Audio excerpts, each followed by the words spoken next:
A ruckus has begun within the country's military. There is only one decision behind it. After Sheikh Hasina and politicians in the popular uprising, the trial of the army officers accused of disappearance has begun. The country's Crimes Against Humanity Tribunal has issued arrest warrants against a total of 24 former and serving army officers of Bangladesh. Of them, 13 officers are currently serving. There has been a lot of speculation within the army about what will happen to these former and serving officers.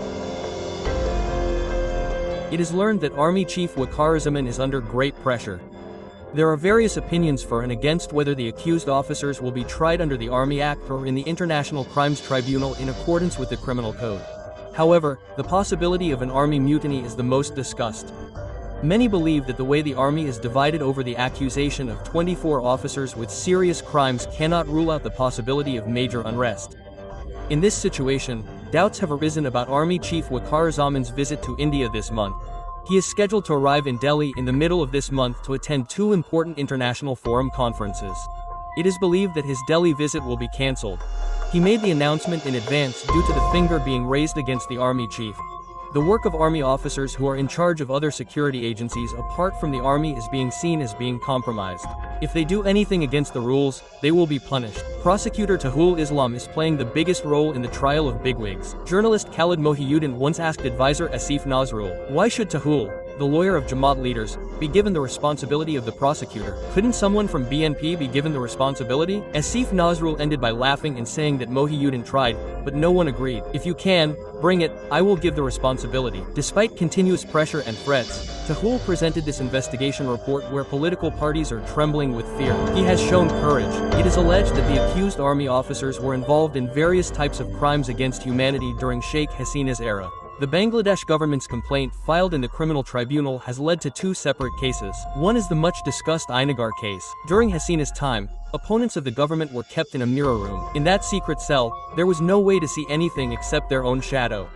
That is why the cell was named Ainagar. This cell is also known as Gumkar. The second case is known as the TFI Task Force for Interrogation Cell. It is alleged that officers of the task force used to torture here in the name of interrogation. In both cases, high-ranking army officers were in charge. Although Sheikh Hasina's government has repeatedly denied the allegations, army officers have also called the allegations baseless. But the interim government has accused Hasina and her ministers and bureaucrats, as well as armed and serving army officers.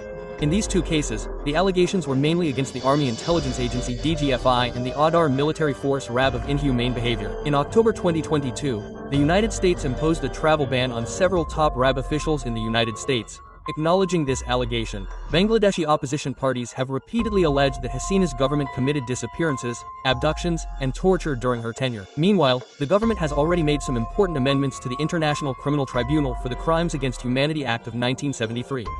One of them is that if someone is charged with crimes against humanity, he will not be able to participate in the national parliamentary elections. He will also not be able to hold any autonomous and Adar government agency positions. He will also lose his eligibility to get government jobs. In addition, if the accused are government employees, they will be dismissed. Of the 12 officers accused in the Ainagar case, 4 are serving. 2 of them are major generals and 2 are brigadier generals. The 4 serving officers are Major General Kabir, Major General Sheikh Sarloyar, Brigadier General Kam and Brigadier General Azad. The name is Colonel Mo.